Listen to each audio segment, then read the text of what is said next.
Episode 7. Just know, I really don't want to record at all. I didn't record yesterday because I took the day off. I felt it was right, can't go in 100% from the start. Gotta gradually take it up.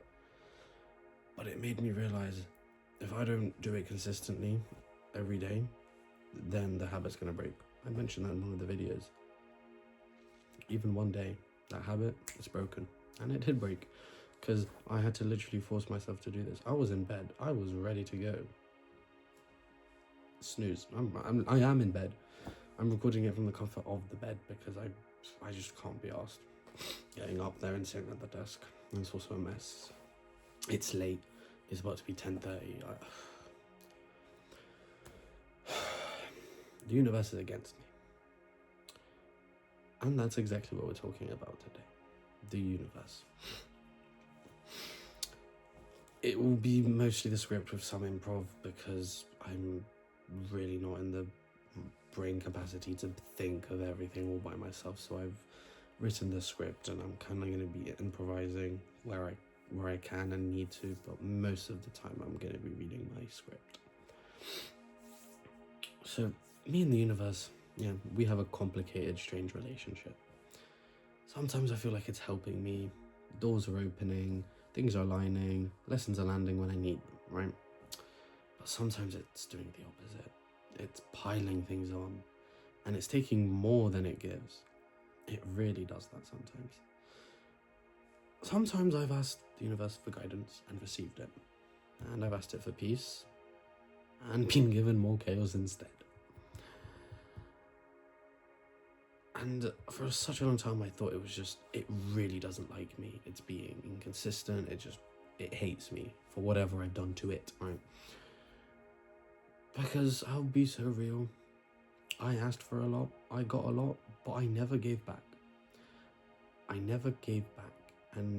it kind of felt like that was it. Like, it gave me stuff. A bit like a loan shark. It gives you money, but then when it needs the money back, it does it in the most ruthless ways. The universe kind of worked the same way. For a long time, I thought that. I really did. But it's not inconsistent. It's still consistent, but not in the way that I thought it was. It doesn't respond to what I want. It responds to patterns, to behaviour, to energy, to repetition. And once I kind of started over the mental retreat, mostly at the start of the mental retreat because I believed the universe was the main cause of my problems, I realised that things aren't random. And I could almost explain it, or something could explain it. And then I read a lot, and I mean a lot, about the 12 rules of the universe. Now, they're not magical rules. They're not just something that, you can magically follow spiritually, or, with energy or spiritualness. But it's simple patterns, that show up in things like our biology, our physics, our human behavior, our psychology. Now, the thing is, the universe doesn't care about these laws. They're called laws because it doesn't matter what they're called. They could be called theories. They could be called anything. It doesn't matter what they're called. It's just we given it a label, but it's not aware that it's got a label for the 12 laws it's made up. It just simply fell into place. Maybe it chose to have 12 laws and be made up. Hell, maybe the universe is this bigger power that we don't know. More religion talk. I really want to talk about it because it's urging me to talk about it, right? And my belief, right?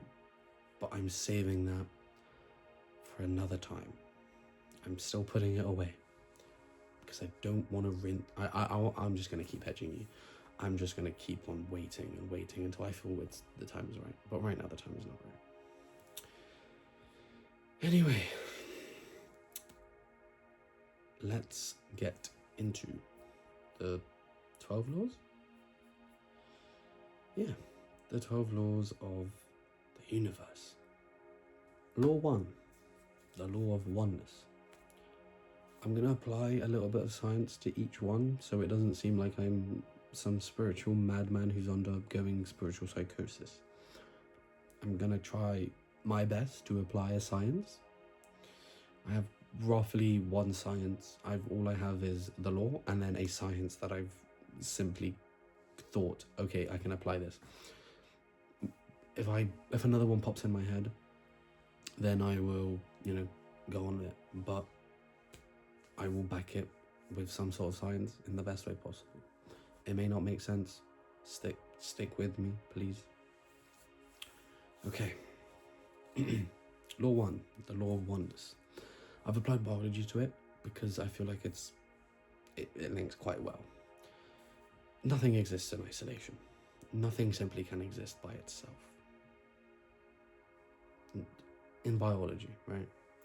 No organism can survive by itself. It relies on something else. Systems are independent, no, not independent, interdependent. Thank you. Cells, they need other cells. Ecosystems, us in an ecosystem, we need other animals to survive, for food, for resources, and everything else we take from animals or any part of the ecosystem. That's plants, everything, anything we take from it, we depend on it. And things like societies. A society, one person can't make a society. There needs to be multiple people to have shared values, ethics, morals. The list goes on. So your actions affect feedback loops almost that around you. It's not a spiritual thing, it's simply science. You're not, you could think, oh, I'm separate from the world that I live in because I've isolated myself for a week and deleted social media. You could delete social media. You could do, you could do this and that. You're still a little node in the universe. You're still a little node in society. You can't separate yourself from it. Once you're in it, you can't get out until death. It's a simple fact. Even if you go off into the forest, you're still a little node. You still do something for society. May not be a big impact, but you still do something for it. The law of vibration, or frequency, whatever you want to call it. I've applied physics to it because, physics, vibration, blah, blah, blah. Everything moves. Everything moves. Everything is in motion, 24/7. It's on the move. Atoms always vibrate. Science fact, science 101. At a physical level, matter will always vibrate. But also in a biological level, your neurons are always working. They're always firing patterns across, strengthening them, weakening them if they have to, pruning them. They're always working. Neuroscience. And repeated thoughts create, anything that you repeat to yourself over and over will become ingrained in you. It will be stable. These neural oscillations, they'll become stable because they've been strengthened, reinforced by those repeated thoughts. And almost stable patterns become default states.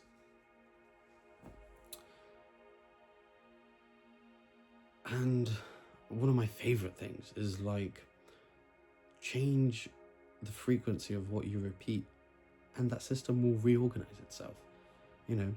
If you want one thing, if you really want it, you'll reorganize your thoughts, things you repeat, and then everything around you will reorganize itself so you achieve that goal. Law 3, the law of correspondence. Yes, correspondence. I've applied psychology to this one. Far stretch, but it works. Patterns repeat across scales. It's been seen the most bizarre thing is that every century we've lived in, we've had some sort of epidemic or a world global disaster, epidemic, something to do with a disease. It may be a coincidence, or there may be some sort of repeating pattern over, over time. That's like a big one, but you as a person also kind of repeat patterns over time. And what's the best way to say it? Simply, patterns will repeat across the big scales and the smallest of scales. From the little ant to quite literally the universe itself forming. Which may mean that the universe once, was like this, then died out, exploded or whatever, and then it formed itself again from the Big Bang. Or it could have done, if patterns repeat on any scale. What comes to say that it hasn't died out and then been reborn again? And fractals in nature show the same exact structure, from small to large. And psychology itself kind of mirrors this. Your internal self will predict the external things. How you think shapes how you act. It's very simple. And how you act shapes the environment you are in. If you act a certain way, you'll be put in that environment because you've reinforced that behavior, meaning you are now a part of that behavior and you've put yourself in the environment you've created. Law 4, the law of attraction, probably the most famous law, one of the famous laws of the universe. And I've applied cognitive science, psychology, or whatever you want to call it, but cognitive science is what I've given it, right? The brain filters reality. It will filter it in whatever way it deems necessary. God, what was this system called? I looked it up.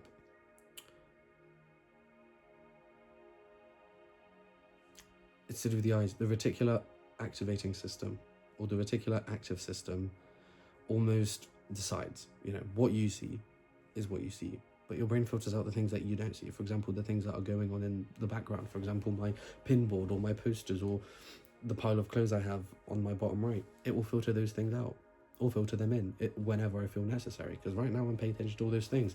And I'm going to really piss you off with this. For example, the pressure behind your legs, or the fact you're automatically breathing, automatically blinking.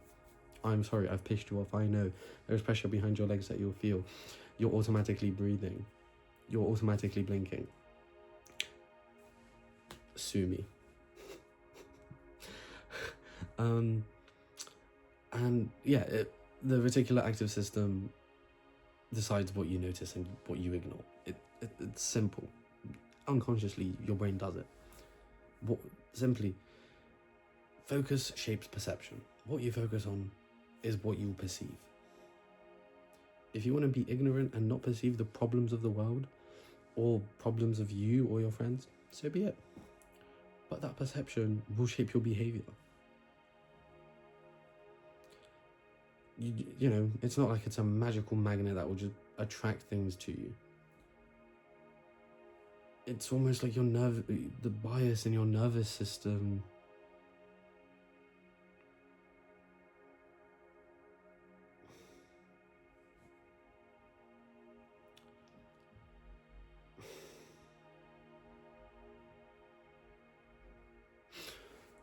Law 4, probably the most famous law of the universe, right? The one that's the most known and the most spoken about, the law of attraction. And I've linked it to cognitive science because it's to do with cognition. The brain filters reality, right? Your brain will filter all of it. It's a fact. Look it up. And there was a system I had looked up, and I forgot the name of it. It's to do with the eyes. It's either the reticular active system or the reticular activating system. I don't know which one, but it's one of them. It's either active or activating. I don't know. I think either way, you get the point. That system decides the things you notice and ignore. For example, the pressure behind your legs, the fact you're automatically breathing, and the fact you're automatically blinking. You can get angry at me, I don't care. It's the truth. Or the fact there's a really low hum that you can hear in your room right now. Your brain filters it out. It will filter the things it doesn't need. And that focus shapes your perception. The things you want to focus on is the things you'll see. The things you don't focus on are the things you won't see. It's all to do with how you perceive things. But the thing is, that perception also shapes your behaviour. If you want to become ignorant and not focus on your friends and become selfish,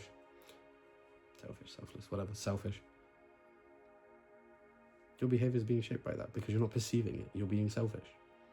If you want to ignore the world as a problem, your perception shapes that behaviour because you're not perceiving the world of the problem. If you want to ignore the fact that you have a lot of work to do and you're distracting yourself from making videos, your perception shapes that behaviour. You know, if you don't want to do work, your brain will perceive whatever it needs to get out of doing that work. And it's not like you magically attract these things with a magnet.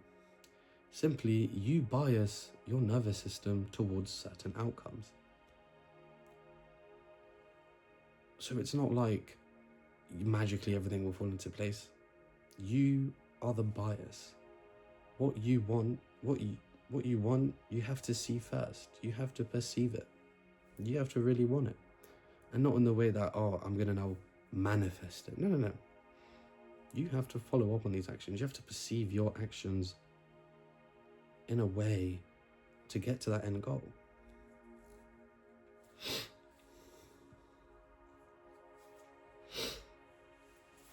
Law 5, the law of inspired action. I've linked this one to neurochemistry, far stretch, again, science. I'm going to have to back it by science, so if I don't, I'll sound like a lunatic. Change requires movement. You're not going to magically, change a gear. You have to move the gear, unless you're an automatic. Okay, fair point. But life's not automatic. Life is very much on manual. So change requires movement. You have to change things in your life to move forward. You can't, you can't change stuff. No. If you're stagnant, it means you're not changing anything. You're where you are. You're living in the comfort of where you are, And dopamine is released in the pursuit of that. If you're stagnant, there's no dopamine coming through. You can't just possess something, the thing you're living in, and just expect all this dopamine to come through. You simply have to pursue what you want. Actions create momentum.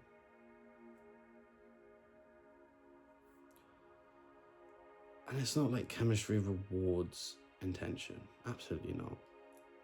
It rewards that engagement, that change. If you engage in change, you will move forward. You'll be rewarded for it. And thinking without action just creates tension. Because you can think, but you're not moving. Your brain's moving, but your physical self isn't moving. You're not doing anything. You have to act to resolve the problem or make whatever you want to make of yourself.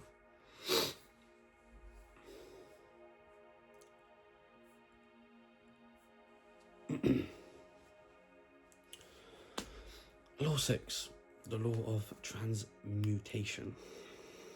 I've linked this one to chemistry. Quite general, I know, but energy changes forms.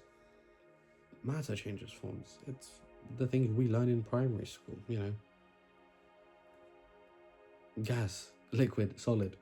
I nearly forgot the 3 states of matter. I'm dumbing it down. I know, whatever, plasma and, I know. I'm dumbing it down. We learn that energy cannot be destroyed. It's always transformed into something else. It moves into something else. It can't be created. It can't be destroyed. It can't. It's always going to move into something else. I've got a good point for biology. I just had it in my head. It's to do with stress.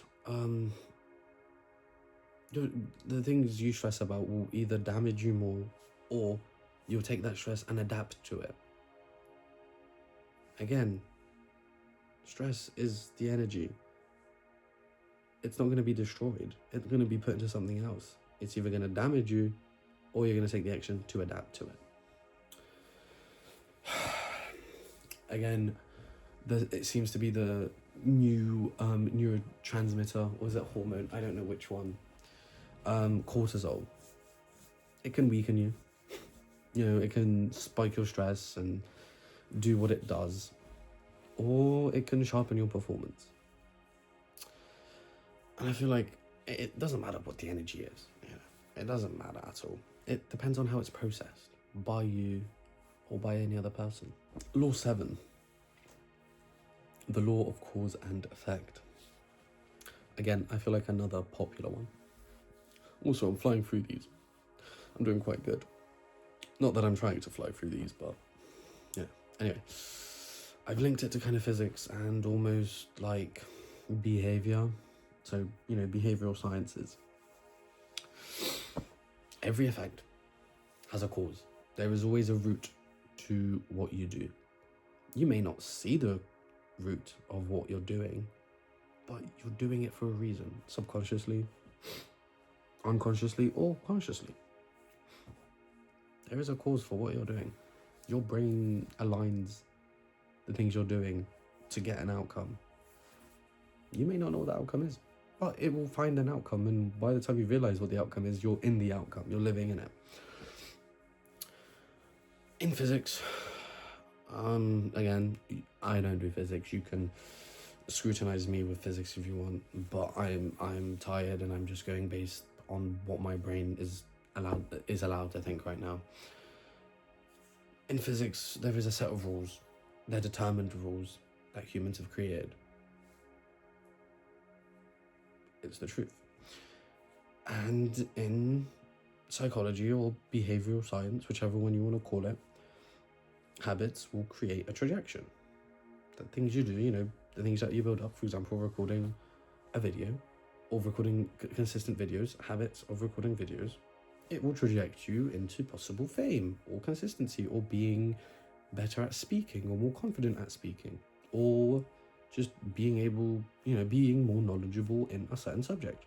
There is a trajectory it creates. But the thing is, these outcomes aren't random, It's just a delayed consequence of whatever you're doing. Something that you do today may not be affected, may not be seen until a year from now. For example, all these videos I'm recording may not be seen by anyone. But in a year's time, maybe it will magically blow up. Maybe something will happen to me and I'll, become famous or whatever it be. Or I will become famous for a bad reason, or I will die, or whatever it be. A consequence isn't necessarily good or bad. A consequence is a consequence. It's just what happens, what the after is of your actions. Law 8, the law of compensation. Biology, evolution, but also economics. Again, I know economics isn't a science, it's more of a humanity, but it's still got some sort of science to it. So, systems will reward what works. I feel like it's true. We are living proof of it being true. Our systems have been rewarded for what works. We have evolved based on the environment around us, not the other way around. The environment isn't adapted to us, we are adapted to the environment. That's more of a religious talk thing. That's going to be a point. Again, I feel like I can't not avoid talking about religion in some sort of capacity when I'm talking about this, but evolution selected us for usefulness. We weren't the strongest. Neanderthals were the strongest when it came to us, but the thing is, we were smarter than them, meaning we had more skills, we had more adaptations to outlive them and cause them to be extinct. And it's the same thing with markets. From what I know, markets will reward a valued creation. Anything that's valued. Gosh, I was looking at a video about Stanleys. They used to be for construction workers. They were like heavy duty cups that couldn't be destroyed even if dropped. But then they went out of commission, and I think there was like this group of women who bought the last 5,000, and then they asked for pastel colors, and then they sold them, and then boom, one simple change will the market it changed it, and it valued that.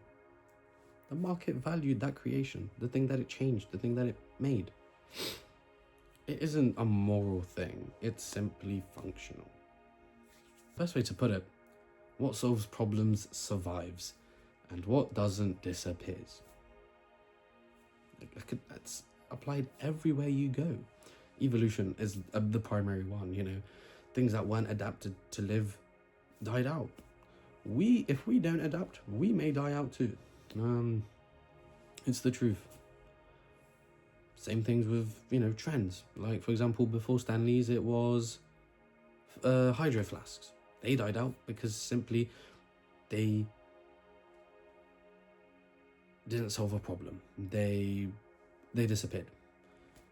Same thing with other things. I can't give you more examples, but you get the point of it.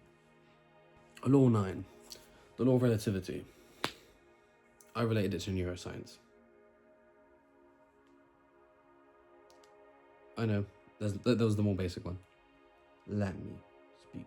Let me cook. The brain will evaluate experiences comparatively, right? Pain, pleasure, and meaning.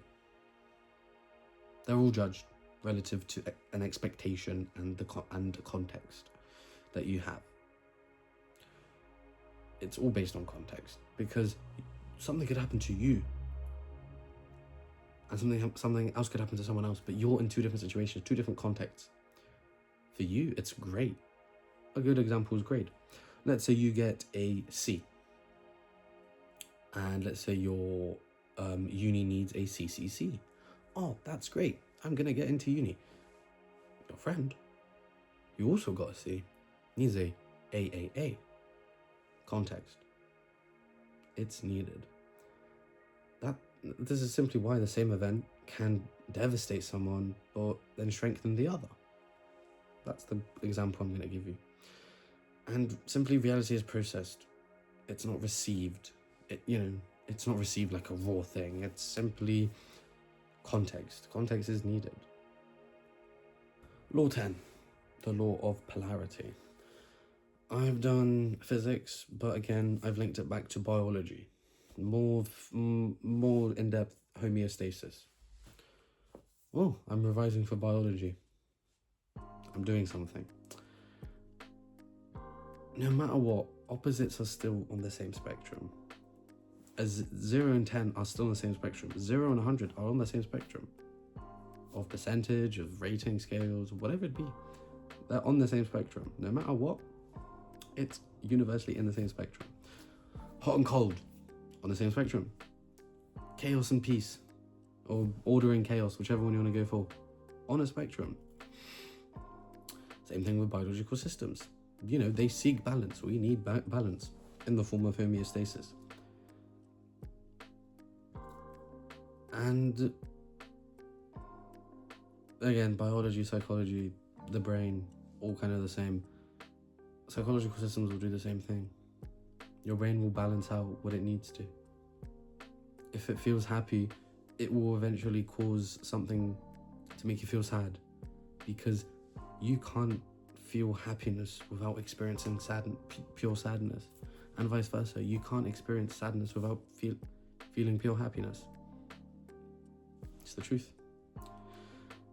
And growing doesn't eliminate extremes. It's simply just regulating them in a way that your brain and you can understand it. Law 11, we're nearly there. The law of rhythm. Biology, and from what I've kind of thought, thermodynamics, Again, I am not a specialist in any of these except biology and psychology. Do not come at me if it isn't inaccurate. It's what I'm going off of, right? And I'm tired. You have to let me be. All systems oscillate, you know.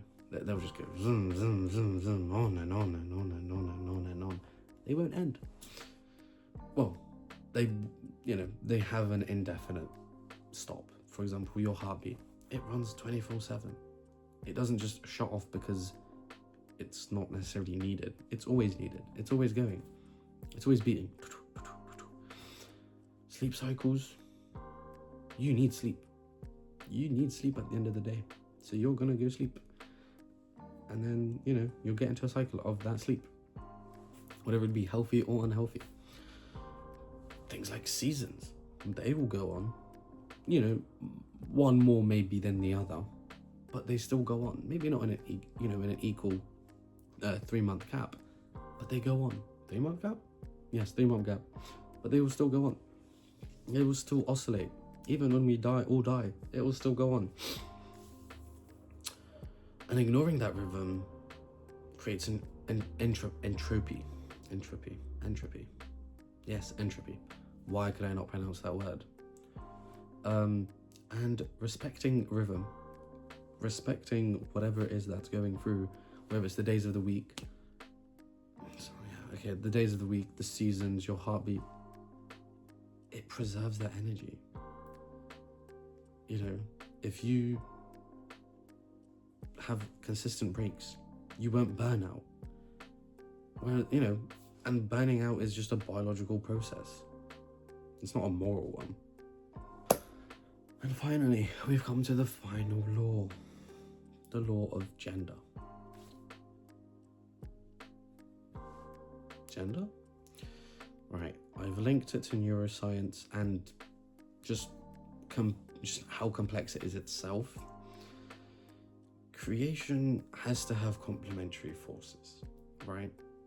You're not just gonna magically create something that something isn't going to be magically created for something that doesn't complement itself. You're gonna pick your partner based on something that you complement each other over, whether that's same valued goals like family or success or money, whatever it be. It's usually going to be complementary to each other. Things like analysis, intuition, structure, and emergence. And complex systems don't evolve from one magic mode thing, right? Alone. They need interaction. Our systems need interaction with other human beings. We are social beings. We are made to interact with one another. You can't just be alone, because at the end of the day, you're not going to create anything. Yes, you'll create a you and, whatever, but eventually that's going to die. And even if you have a legacy for yourself, that legacy eventually won't be remembered. It will be forgotten. But by creating a new life, that can still somewhat live on through your genes and, through your cells. It will still somewhat live on. Maybe not to the degree you want to, but it will still live on. And it's not like I'm limiting it to just making children. Creation takes form in the psychological form. Same thing with adopting. If you adopt a child, yes, maybe your cells won't move on to the next generation, but your ideologies, your philosophies, you as a person will be moved on. Not biologically, but psychologically. It will still be moved on. Creation isn't limited to just sex. Absolutely not. It's not limited at all. But you need to create something that will live on past you. Past history, almost. Hell, my ancestors had lived on, and now I'm here, almost talking about it, which is so bizarre. And balance, this will be like almost a finishing note to this. But balance isn't spiritual. Again, going back to the start. It's simply an efficient thing that the universe needs. Balance, no matter what. Balance is everywhere. Things will always balance out. You may have a good day, but in response to that, you'll have a bad day, because you won't know what good feels without feeling bad, or vice versa. Whew. So, there is no closing reflection, but just closing lines, because I have nothing to reflect upon. I have just simply given you the laws. If you agree with them, you agree with them. If you don't agree with them, sue me. The universe isn't trying to help you, but it isn't trying to harm you. It's simply responding to what you repeat. And once you understand that, you'll start you won't start asking, you'll stop asking why it all feels unfair, why life feels unfair. But you'll start deciding what you're going to put your energy in and what you're going to start reinforcing again.